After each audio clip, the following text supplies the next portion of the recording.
Welcome back yet again, folks. It's week 16, episode 16 of the Let's hear it Movie for episode Bros. 16. Huzzah, huzzah.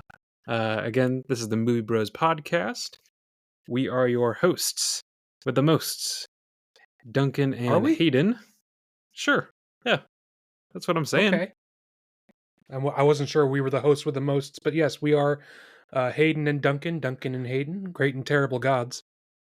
Speaking of gods, yeah, I don't know why this movie always also connects, which I'll reference in a second. Also, in my brain, connects to Hercules. That kind of animation is also sort of like this. Oh, trust me, there's a reason for that, and we will get into that when I do our information. And the movie, of course, we're referencing now is Is this me or Hayden. you? Yeah, Oh, you, well, you, buddy. this will be cut out, it's fine. The movie we are referencing is going to be Treasure Planet, the 2002 animated movie from Disney. And just in case you again are new to this podcast, this is where we pick a movie, we talk about the movie, we watch the movie, we ramble about the movie, we do all the things with the movie, and then we share it with you fine folk. And we post these roughly every week or so, and we flip flop all over the place from comedy to action to drama to animated to live action. So if you're someone who likes movies or likes listening to people talk about movies, you're in the right spot. If you're already here, you can't leave. It's against the law. You have to listen to the whole episode anyway. You're stuck here. If you are curious about our previous episodes, you can find us obviously on Spotify, where you're probably finding this episode. But we also have an Instagram where we post about the things we are posting on Spotify. We also post on Instagram about the things we're posting later on Spotify, which you can find us at @the_movie_bros. And yeah, come talk to us on there. We would love to hear feedback. We'd love to get movie suggestions. If you have that favorite movie of yours or something that you know we might hate, absolutely let us know in the comments. We do have a sort of internal selection process as well as a randomizer that we sometimes use, but if you have a suggestion for us, we will gladly do those first. And with that, let's get into Treasure Planet. Absolutely. So, I'm going to do a rundown of our movie information and facts like I normally do. The fast fact. I'm sorry? I was trying to think of a fun little like segment name. It could be Fast Film Facts, since it's kind of the like more technical things to think about with a movie. I don't know. Just I'm workshopping it. I'm workshopping it. Hey, we'll workshop it. We'll pass it around the office and see what the interns come up with. All the focus groups. Yeah.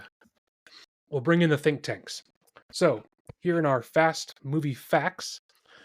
So, obviously, Treasure Planet, released in 2002. This is directed by John Musker and Ron Clements, who oftentimes go hand in hand when they're in directing positions. You would know them for really small, unknown projects like Hercules, The Little Mermaid, Aladdin, The Princess and the Frog, and The Great Mouse Detective. They are well known over at Disney. I don't think I've ever seen Princess and a Frog. It's not my favorite Disney animated property. It's okay. It's far from their worst, but I found it to be a little forgettable. Granted, if you look at the demographic, I don't think I'm exactly who it's meant for. I mean, you're right, but I would counter that with it's supposed to be for everybody.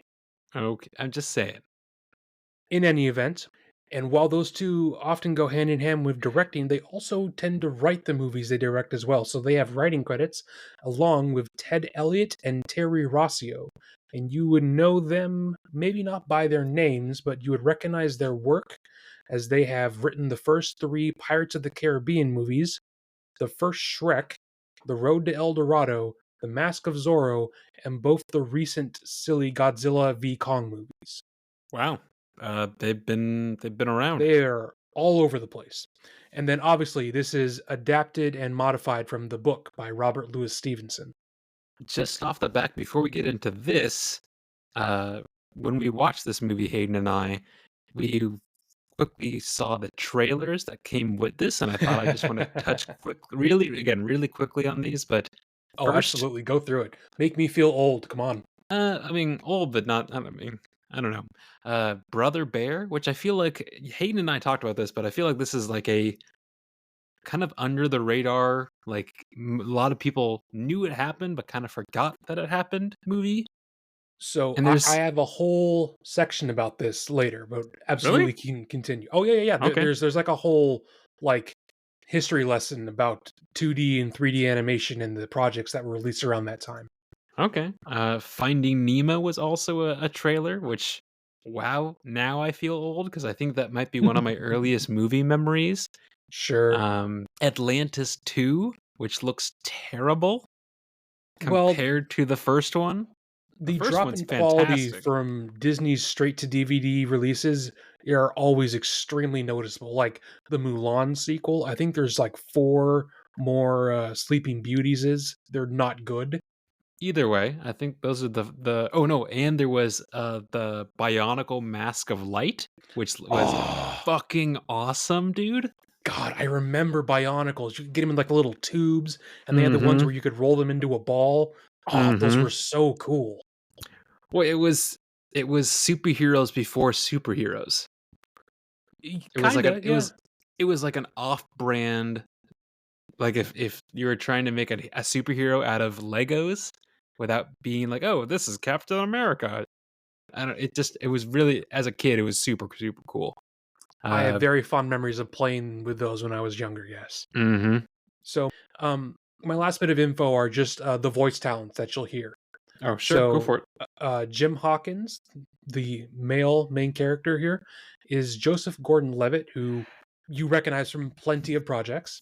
Yeah, he's been around, but the Um, weird thing is about him, I mean, it didn't inherently sound like it sounded obviously, he's really young in this, so his voice is gonna change, sure. but I didn't really be like, "Oh, that's clearly Joseph Gordon-Levitt." I don't know. I didn't really pick him out that easily. Well, I feel like even now, if he were to voice something, if I didn't know it was him, I think he has a very, I don't want to say unremarkable sounding voice, but I don't know if I could place it without his face there. I mean, granted, this is maybe a whole another conversation, but even with his face, I find him to be kind of like I like him a lot as an actor, I but think he's a also good everyman, because exactly, he's a very not generic, but he's a generic guy. kind of like Casey Affleck. A little bit. Okay, so it's him, and then we have Mhm. Emma Thompson, who you would recognize from the Harry Potter movies as playing Trelawney, I hate this word, the divination teacher with the giant glasses. I mean, Emma, Um, she's been around forever though. I mean, oh, she has. That's just the first thing my brain jumps to with oh, her I in it. think of She's been in tons of stuff. oh god, is it Love Actually that she's in? Is it that one? I mean, there is like a cast member of 30 stars in that. It is entirely believable that she might show up. Okay, I'm pretty sure she's in that one. Anyway, You have Martin Short voicing a crazy robot, who is a lot he of was fun. only in the movie for like 15 10 minutes. minutes. Yeah. Brian Murray, who is a voice actor, but I feel like it's important to, you know, mention him because he's voicing Silver and he's arguably the most memorable character in this movie. Yes. And then you have David Hyde Pierce, who you might recognize from things like Frasier, and he's portraying Dr. Doppler. Well, that's kind of it for me. Why don't you lead us off? Well, the first thing was the map that is leading to Treasure Planet, the little gold spear thing. A Uh, sphere? sphere, yes. Schmear Uh, and sphere? Okay. okay, all right. Definitely gives me Laura Croft Cradle of Life map vibes. Like they almost are identical. Yeah, similar, yeah. Yes, it is definitely a total MacGuffin. I'm just like, oh, this is like this thing. It's just the catalyst for the rest of the movie, generally speaking. Well, I feel like that's forgivable. Which, oh no, I'm fine with it. Like, it's a treasure movie. There needs to be a treasure map. Oh, the THX intro that used to be in Nostalgic? like very. Oh man, dude, like I like that is peak early 2000s theater music, like ingrained in my brain. Or even like when we were at home at the parents' house when we were younger, where like that intro would make the subwoofer go real crazy. Oh yeah, it would, at the time it made it felt like it's shaking Hmm. the couch, Yes, even exactly. though it definitely was not. There were you and I talked about this earlier, but there were points where I was like, okay, was this a movie first? Was this a ride first? Because I could clearly see there are several points where they either easily could have made this into a ride at like Disney, or it was a ride that they like expanded into a movie. It just Yeah. had that kind of feel throughout because there's a lot of actual like movement to this movie. So that kind of segues into my first thing is that there was planned to both be another one of these, and then also there was planning for actual Really? park rides. But the fateful year that this released in was released in the same year as when Shrek came out. I And mean, I get it. Shrek, for better or worse, changed the animation landscape as we know it and pretty much killed 2D movies. It made everything seem technically Hmm. inferior and uninteresting. And, I mean, we are still dealing with that today, essentially. And while I get it, there is a certain amount of looking at movies like this with the 2D and the 3D blending is pretty amazing. Yeah, and that's a lot of the what I've written down here is that a lot of this is really interesting because of how even for the time period of 2002, the blending of the 2D animation and the 3D sets and like the 3D aspects is really seamless. It's very interesting looking. Even and like I think this is like one of the first scenes in the movie where he's just kite surfing Yes. or like whatever you want to call it, but it's between him in 3D and all the different backgrounds that are 2D, Oh, and it looks great. it's fantastic. Yeah. Um, It's like any of the shots of the ship when it's in space, it has sure. 2D animated characters walking around on a superimposed 3D ship. Like that takes so much planning and extra steps, but it really gives it a really unique animation style for the whole movie. It's probably the best part about it.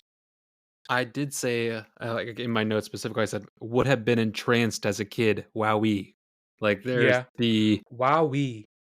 well, no, it's the like actiony adventure of pirates, which as little kids, who doesn't love a good pirate? But like As also adults, pirates space, are awesome. Come on. also space though. Like I Yeah, don't know, space just pirates. hmm. Yeah. I did find that something that I wouldn't inherently call it a problem, but I wouldn't not want to address it is the runtime both felt tight, but it felt Too short. uneven. Well, just uneven. Or like they were only on Treasure Planet and like dealing with actual Treasure Planet for again like 15-20 minutes. And just Yes, this they do the spend a long time getting there. yeah, and I feel like they could have just I mean, again, I think the right amount of runtime is fine. I think they could have balanced it differently. That's all. Yeah, but we also have to have the the character growth for Jim as well as Silver while they're getting there. So Oh yeah, I that's feel very like if you true. cut that down too much, you lose some of that character plus that hit later towards the end of the movie. Yeah, so maybe really they could have just added a little bit more on planet. Yeah, I feel like definitely they could have. Where is the air, Hayden? Where's the air? Where The is it? air No, where is it, is Hayden? I need okay. to know. The air is the same place that the exploding star's heat is at.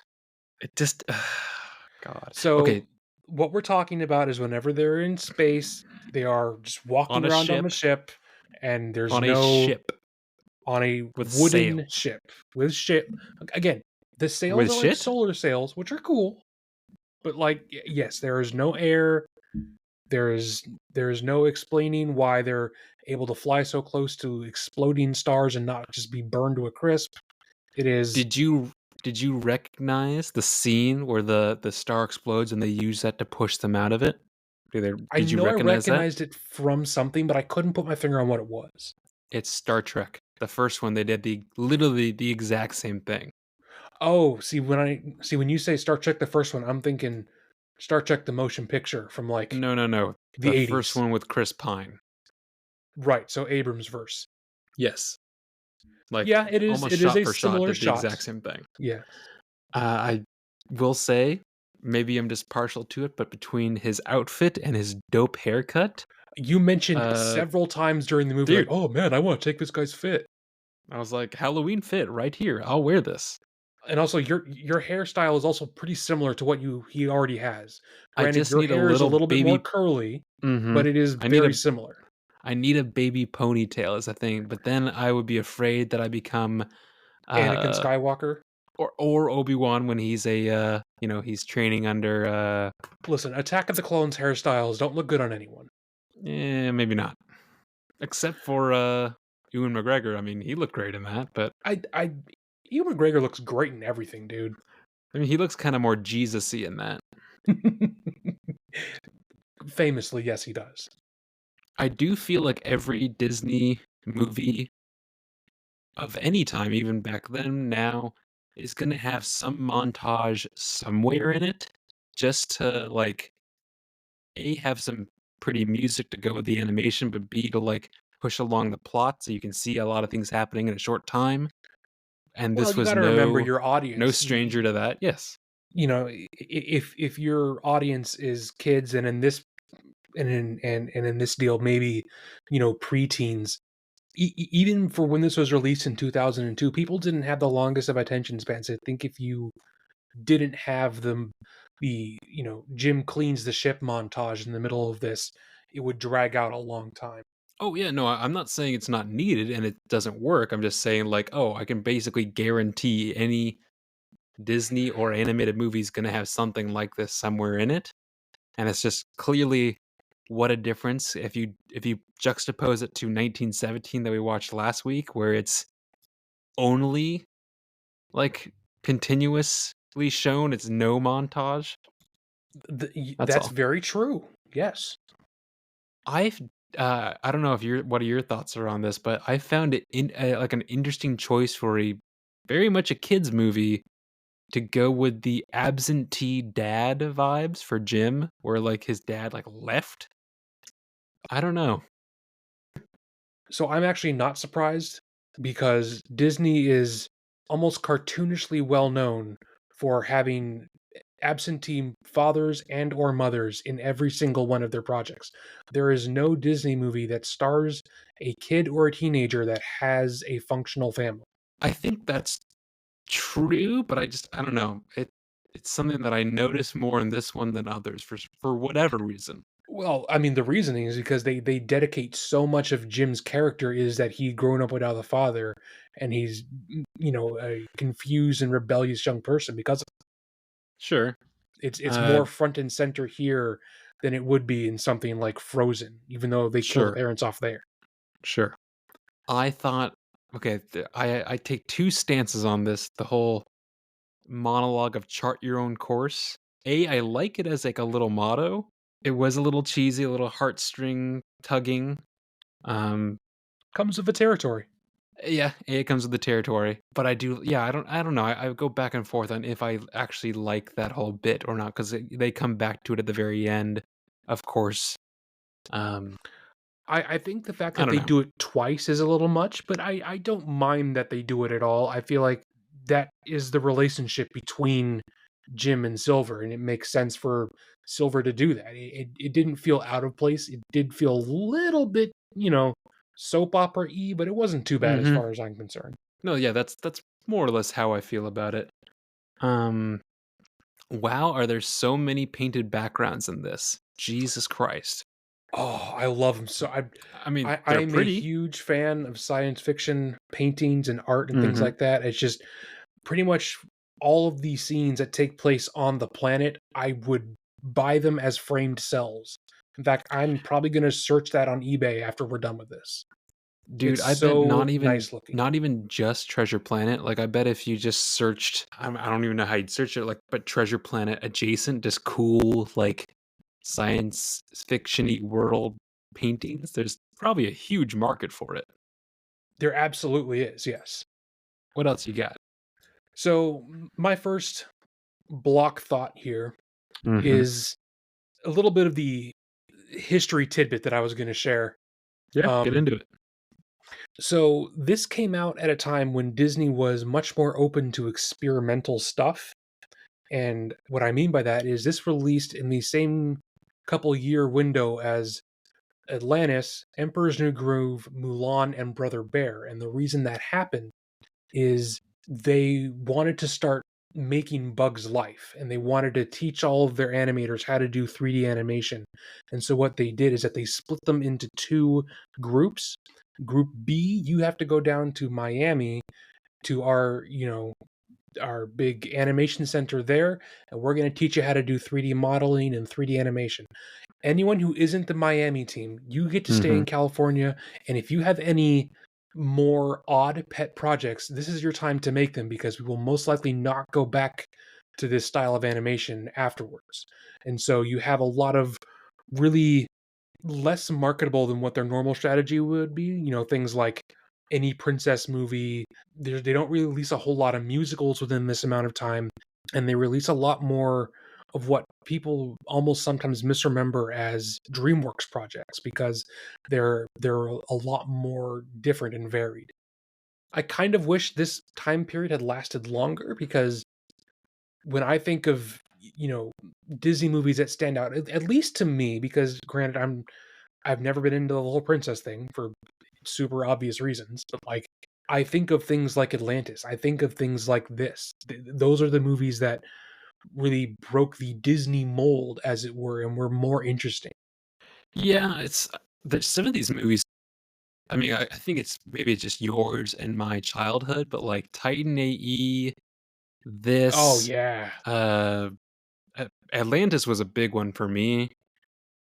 It's I never really watched Hercules. I think I've maybe seen it once. I don't know, but yeah, I am kind of bummed that it was so short lived. Like again, I understand why. I feel like they could have done so many other cool things combining the two dimensions, if that makes sense. sure.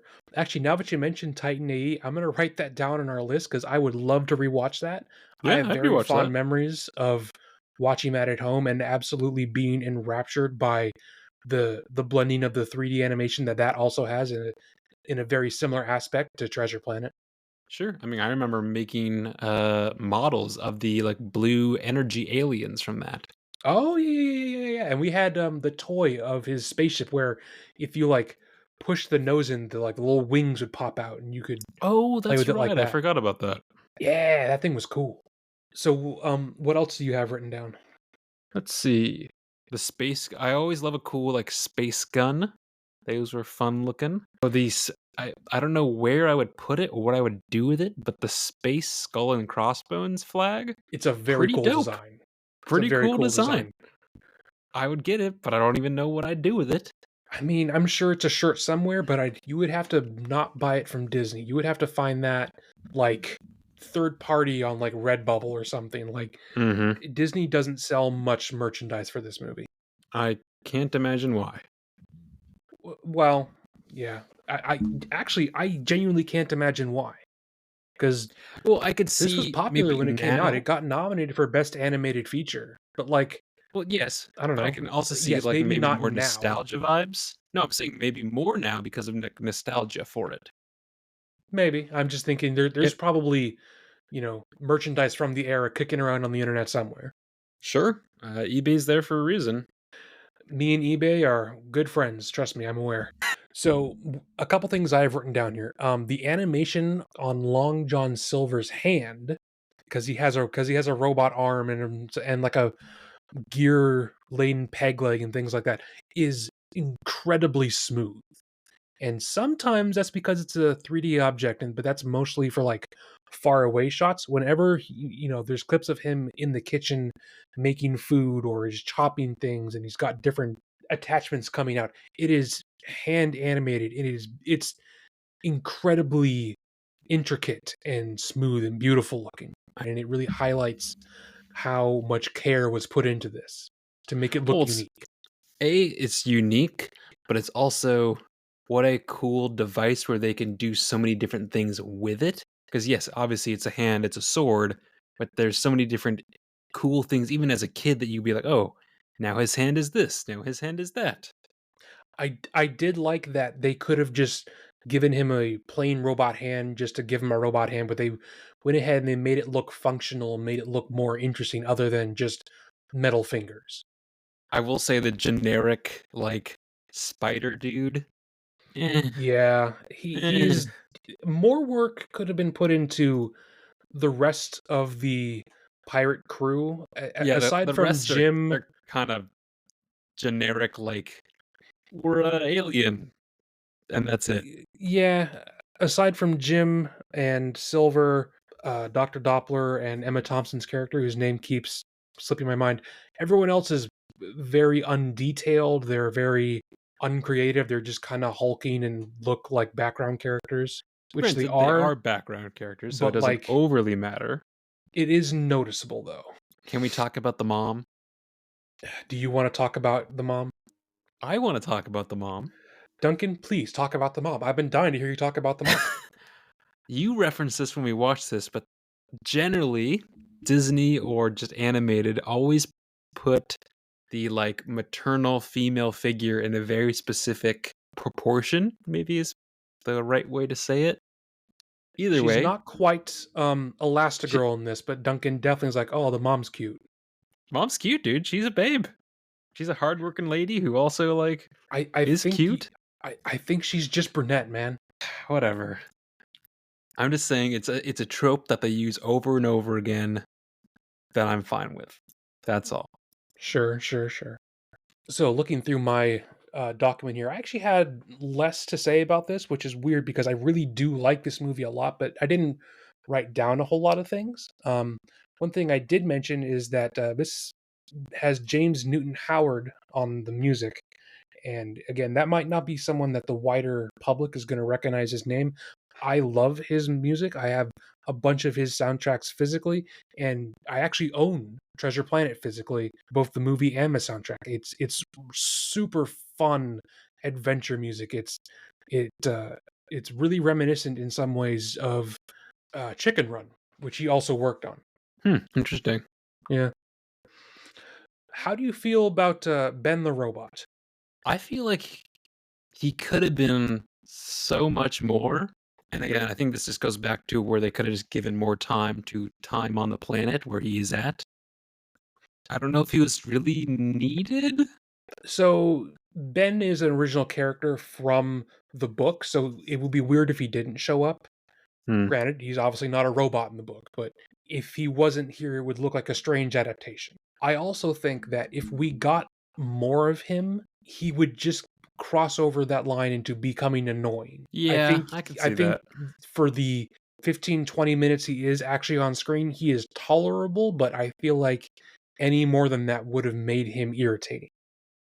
Yeah, I feel like he's like the discount version of like a good Alan Tudyk robot voice, if that makes any sense. I would absolutely see him being a voice for this if they released this today. Like that would be a Yes. great choice. Speaking of voices for today, would you switch anyone out for releasing it now? See, voice acting makes that difficult because I have to usually I'm more of a, place this person by their face when I'm recasting these. Let me think about that because I'm not really sure. Okay, what would you rate this out of 5, including half stars? It's a solid 3 out of 5 for me. I think the inconsistency in the runtime and some of the extremely obvious logic holes are a little bit of a downside, but on the whole, I really, really enjoy it. I think the end product, all put together, is really. Let me rephrase this. I think the ending product is really well thought through and really complete. I don't feel like it's missing scenes. I feel like it's a tight runtime.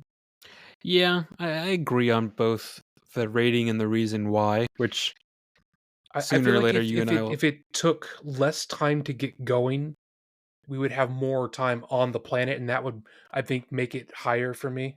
Yeah, it did take a little bit to find its pacing. Yes, yes. So the last thing I have written down here is that this has a predictable ending.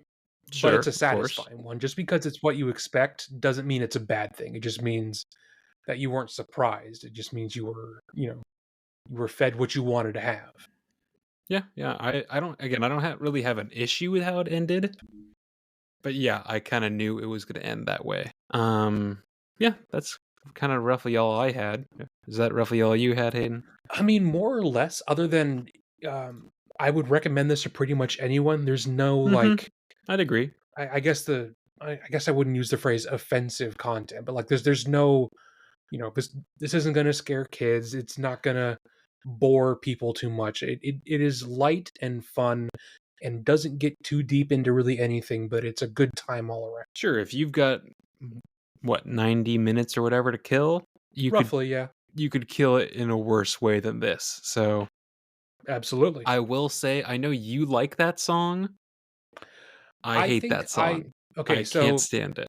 the song that plays over his flashback montage of his dad abandoning him, I think I like that song because it's nostalgic from when I watched this originally when I was much younger. I think if I had never heard that before and listened to it now, I'd be like, oh, it's early 2000s butt rock. Like, this is something I'd expect to hear in a Sonic game. It's not, it probably wouldn't be something I would choose on purpose today, but it's nostalgic for me from when I heard it originally. And folks, if you're curious about what this song is, when I post this on Instagram, I might have that song playing over the top of the post. Um, We'll see. if you want to know the song we're talking about, it is "I'm Still Here" by John Resnick. I feel like that's the song though that most people are actually going to know from the movie. I don't think there's really anything else I want to touch on. Next week, we will be talking about 3 billboards outside Ebbing, Missouri. We let you Something guys a kind little of bit more. catch your catch your breath here. Give you something a little bit lighter, a little bit easier to digest, and we're gonna jump right into an extremely heavy drama next week. Although I will preface it being it's heavy, but there is some dark, fun comedy notes to it. So stay tuned for that. If you enjoyed this, again, like we said at the top of the episode, you know where to find us, you know how to follow us, you know how to get the notifications, all that jazz. Give us a like, give us a follow, hit the bell, comment, give us suggestions, yada yada yada. I've been Hayden. That's Duncan. Thanks for joining us on this adventure into space. And this has been episode 16 of the Movie Bros podcast. Good night, good morning, good afternoon, whatever time it is for listening for you. Thanks for doing so.